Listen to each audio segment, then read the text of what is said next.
오늘 교회력에 따른 말씀은 세금 논쟁이죠. 예수님이 예루살렘 사역에서 십자가에 돌아가시기 3일 전에 있었던 사건 중에 하나입니다. 예수님이 예루살렘에 입성하시고 나서 그 다음날 이제 성전을 뒤집어 엎으시면서 장사치들과 환전상을 내쫓으시니까 이제 이 과정 중에서 입성하고 성전을 정결케 하는 과정 중에서 예루살렘에 있던 민중들의 백성들의 지지는 얻으셨는데 동시에 종교 지도자들의 분노를 산 거죠. 그래서 종교 지도자들이 예수님을 공격하기 위해서 여러 가지 논쟁이 펼쳐지는데 셋째 날에 그 중에 하나가 오늘 본문인 세금 논쟁, 납세 논쟁이 되었습니다.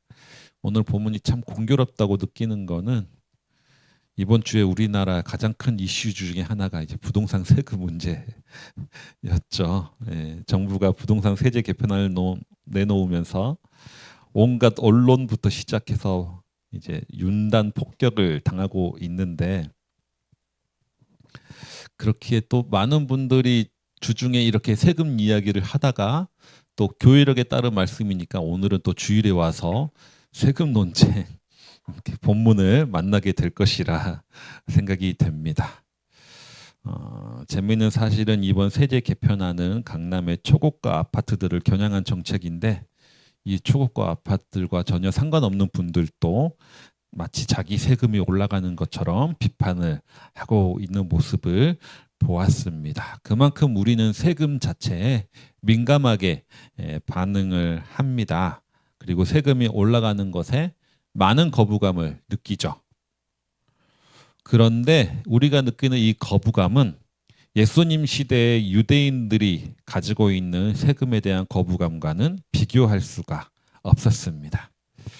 기본적으로 유대인들은 로마에 세금을 내는 것을 우상 숭배라고 여겼습니다. 왜냐하면 우리는 하나님만 섬기는 백성인데 로마한테 세금을 낸다는 것은 로마가 우리의 주인이다라는 것을 인정하는 꼴이 되거든요.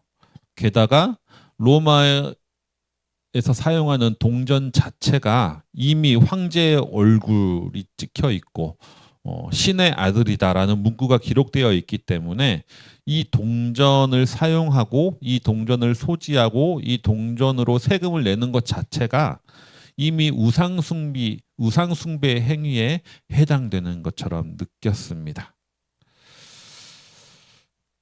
게다가 유대인들이 가장 싫어했던 세금이 바로 인두세거든요. 인두세를 가장 증오했다고 하는데 인두세는 그야말로 사람 머리 숫자에 따라서 세금을 내는 거죠. 머리 하나마다 해마다 내는 세금인데 그야말로 살아있다는 이유 하나만으로 내는 세금입니다. 이 세금을 낼 때마다 우리는 로마에 의해서 머리 숫자가 세워지고 있고 노예로 취급을 받고 있다라고 기억을 하는 거죠. 그래서 이 모든 것을 떠나서 세금 자체가 너무 가혹하게 부과가 되었습니다. 로마에 세금을 내야 되고요. 헤롯에게도 세금을 내야 되고 또 성전에도 세금을 내야 되고요. 거기다가 세리들은 또 자기 이윤을 가지고 세금을 걷었기 때문에 가난한 농부나 서민들은 수입의 30%에서 50%까지 세금을 부담해야 했습니다. 당연히 세금에 대한 인식이 지금 우리보다 훨씬 더 좋을 수가 없는 거죠. 이러한 상황에서 이제 기원 후 주후 6년경에 인구조사 폭동이 일어납니다. 아마 이때는 예수님이 아직 어렸을 때 성인이 되기 전에 일어난 사건인데요. 이 당시 로마 총독이 유대 지역에 인구조사를 실시했는데 이 인구조사의 목적은 결국 머리 숫자를 세서 세금을 걷기 위함이죠. 이때 갈릴리의 유다라는 인물이 이 인구조사에 반대하며 대규모의 폭동을 일으킨 사건이 있습니다. 그때 이들이 했던 주장은 하나님만이 우리의 왕이시다. 그리고 동시에 로마 황제의 세금을 바치는 것은 우상 숭배다. 라고 주장하기 시작했습니다. 물론 이 폭동은 로마 군대에 의해 무자비하게 진압되었습니다. 하지만 이때부터 유대인 민중들 사이에, 유대인 백성들 사이에는 세금은 우상 숭배라는 인식이 머릿속에 자리 잡게 되었습니다. 그래서 어쩔 수 없이 내긴 하지만 그래도 불구하고 이 세금에 대한 반감이 모든 백성들 사이에 퍼져 있었던 거죠. 그리고 갈릴리 유다의 폭동 이후에 유대에는 이제 열심당이라고 하는 과격한 무장 독립단체가 생겨났습니다. 이들은 계속해서 납세 거부 운동을 했고요. 세리나 친로마 유대인들을 암살하는 테러 활동도 저질렀습니다. 유대 백성들은 이 열심당의 활동에 적극 지지하거나 참여하진 않았지만 그래도 어느 정도 심적으로는 이제 인정을 하는 그런 분위기 가운데 있었습니다. 이런 사회적 분위기에서 유대인들이 로마 세금에 대한 부정적인 인식이 퍼져 있는, 우상 숭배와 같다라는 인식이 퍼져 있는 이런 사회적 분위기 속에서 예수님을 찾아온 두 집단이 있었던 거죠. 바리새인과 헤롯 당이 찾아옵니다.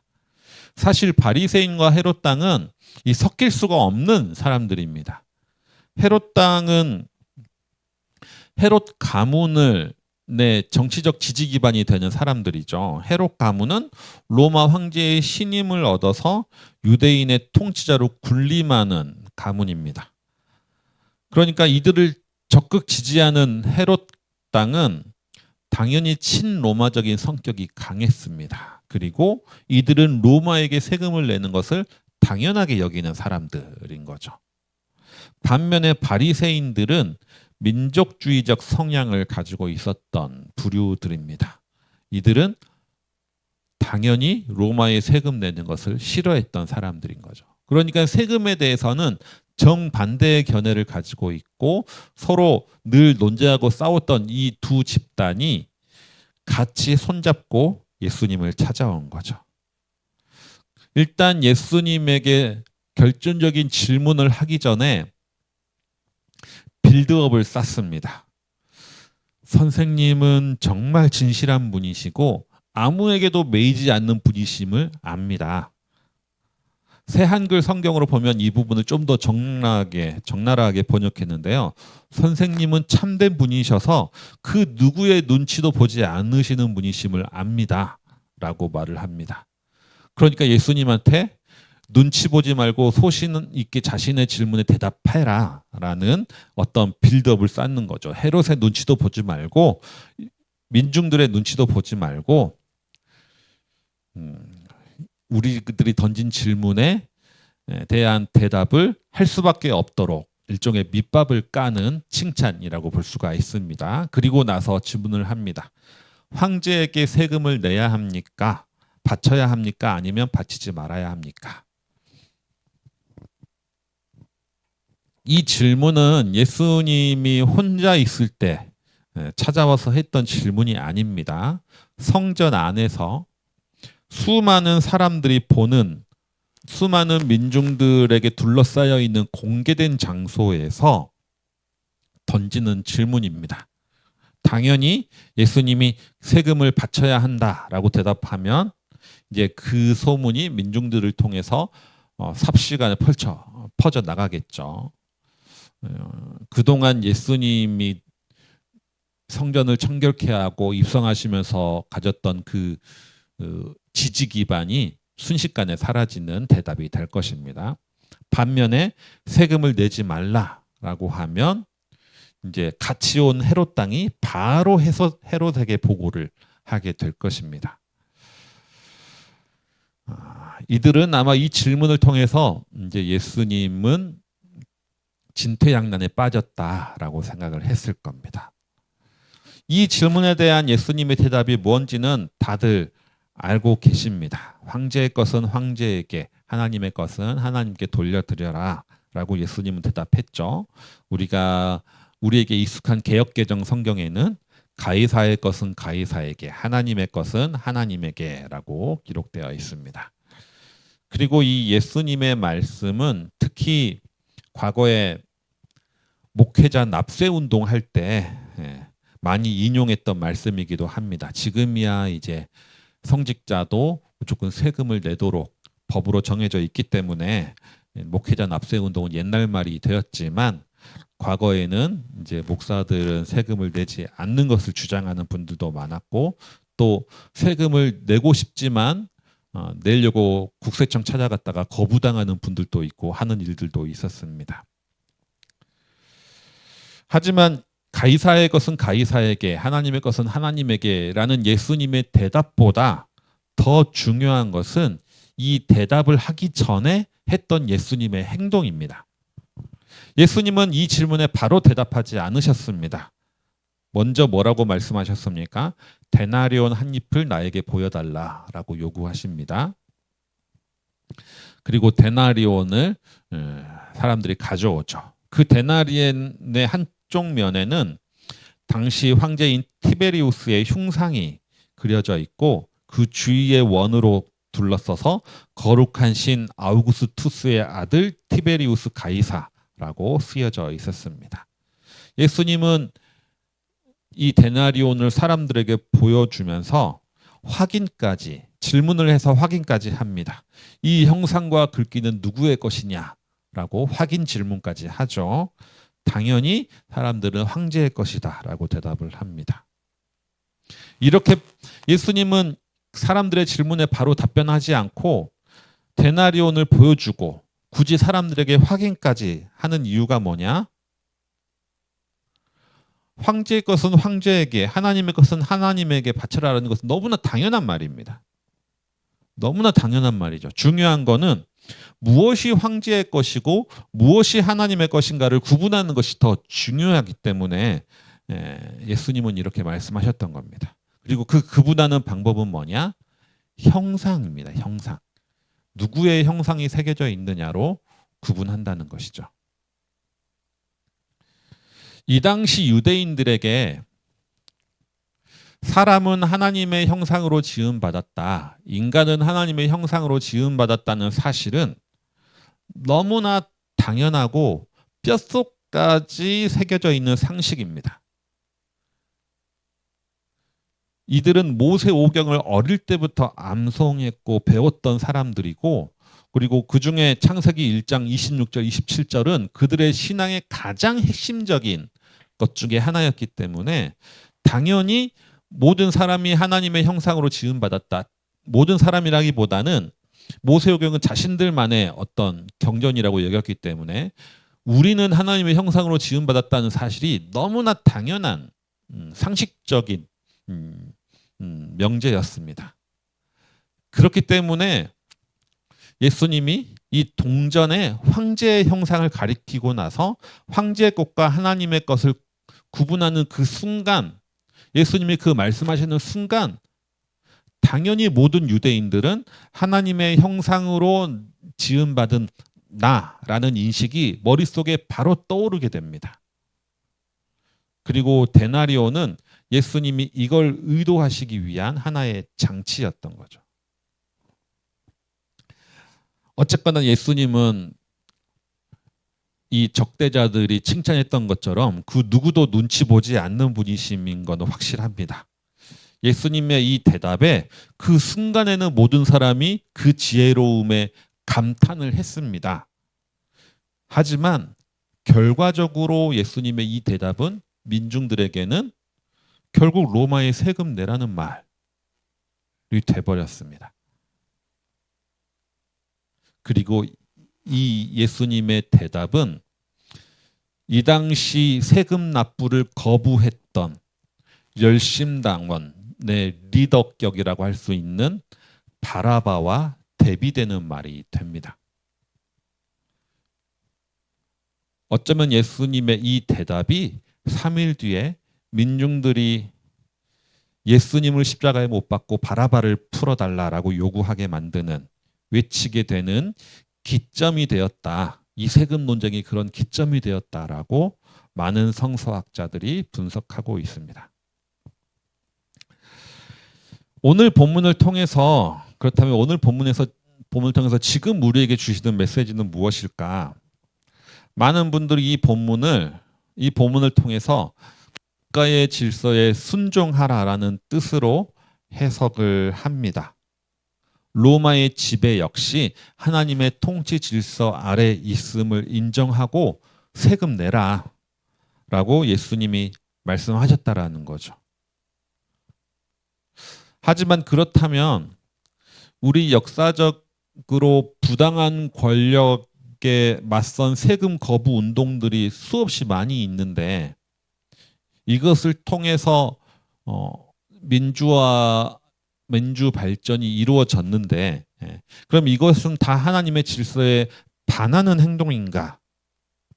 한번 고민해 볼 필요는 있는 것 같습니다. 특히 오늘 8.15 광복주일인데 일제 치하에 있을 때 또 국가에 순종하라는 의미로 이 본문이 해석되는데 도저히 그렇게 받아들일 수가 없는 본문인 것 같습니다. 역사적인 조세 저항 운동 중에 하나가 이제 미국에 있었던 보스턴 차 사건이 있습니다. 18세기 영국 의회는 전쟁의 부채를 갚기 위해서 식민지 그 당시 자기들의 식민지에게 각종 명목으로 막대한 세금을 부과했는데 그때 미국도 영국의 식민지였죠.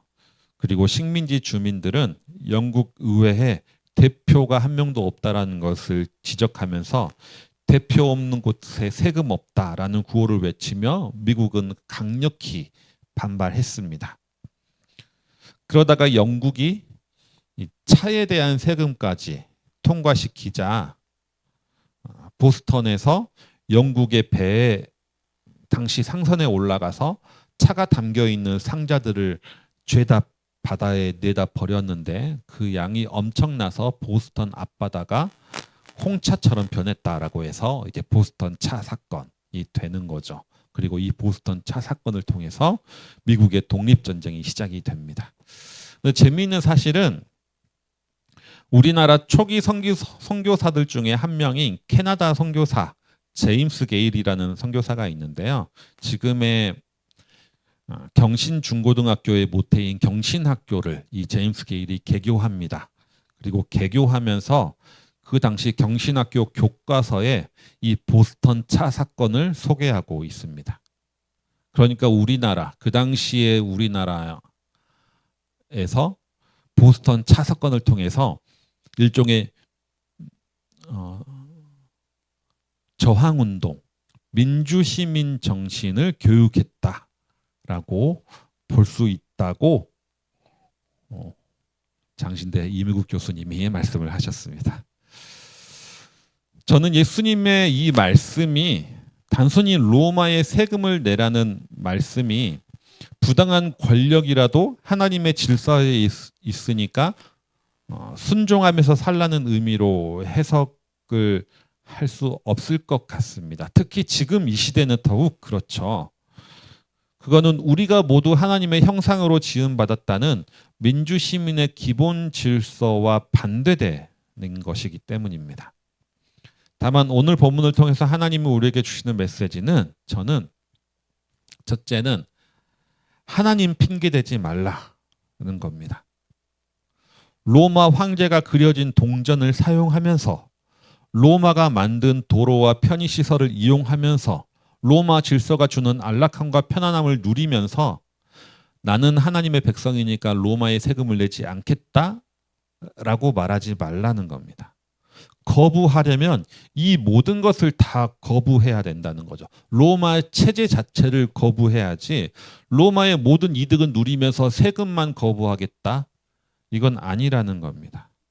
이 동전 자체가 황제의 질서 속에 속해 있는 자가 사용하는 동전인 겁니다. 그러니까 예수님은 황제의 것이라면 황제에게 돌려라 라고 말씀하시는 거죠. 마가복음 7장에 보면 고르반이라는 단어가 있습니다. 하나님께 드린 바 되었다. 이것은 하나님의 것으로 구별되었다라는 의미인 거죠. 문제는 자식들이 부모를 봉양하려 하지 않고 자기가 가진 재산을 고르반이다라고 얘기하는 겁니다. 이것은 하나님의 것이다라고 하면서 부모를 전혀 돕지 않는 것을 예수님이 지적합니다. 자식으로서 의무를 회피하는 방법으로 이것은 하나님의 것이다라고 지정을 하는 거죠. 세금도 마찬가지입니다. 자기가 그 나라의 시민으로서의 의무가 있는데 그 의무를 회피하기 위해서 하나님의 것이다라고 말하는 것에 대해서 예수님은 지적하시는 거죠. 예수님은 그렇게 하지 말라는 겁니다. 황제의 것을 누려왔으면 황제한테 세금을 바쳐라. 황제의 것은 황제에게 돌려라라는 겁니다. 많은 기독교인들 그리고 때로는 많은 목사들이 우리는 하나님께 속해 있기 때문에 이 국가의 법은 따를 필요가 없다라고 주장하는 이들이 요즘 들어서 부쩍 많이 늘어난 것 같습니다.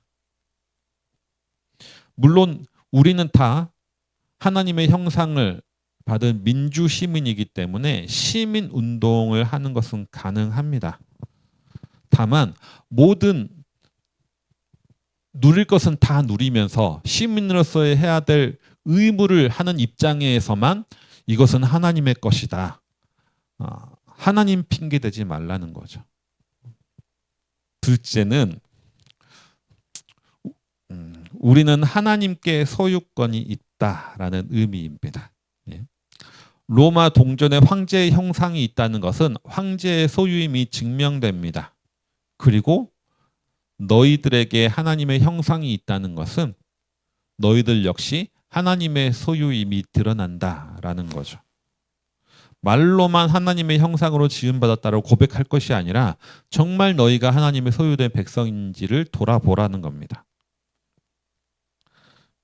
유대인들은 어릴 때부터 우리가 하나님의 형상으로 지음받았다는 것을 배우며 자라왔습니다. 가장 기본적인 상식인 거죠. 그런데 그들에게 하나님의 형상이라는 의미는 모든 인간이 그렇기 때문에 존엄하다라는 뜻으로 해석되는 것이 아니라 우리 민족만의 고유한 선민의식과 결합되는 방식으로 이들은 이해했습니다. 우리는 하나님의 형상으로 지음받은 민족이다라고 이들은 이해했다는 거죠. 그러니까 로마의 동전은 우상 숭배다 여기는 것 자체가 이미 이들에게는 영적 우월감이 있는 표현이라는 겁니다. 그러니까 가이사에게 세금을 바치는 것이 모욕으로 느껴지는 거죠. 무슨 로마가 부당한 권력이네 이런 것을 넘어서서 어떻게 우리가 더러운 이방인에게 지배당할 수 있느냐. 어떻게 우리는 하나님의 것인데 이방인의 노예로 부림받을 수 있느냐.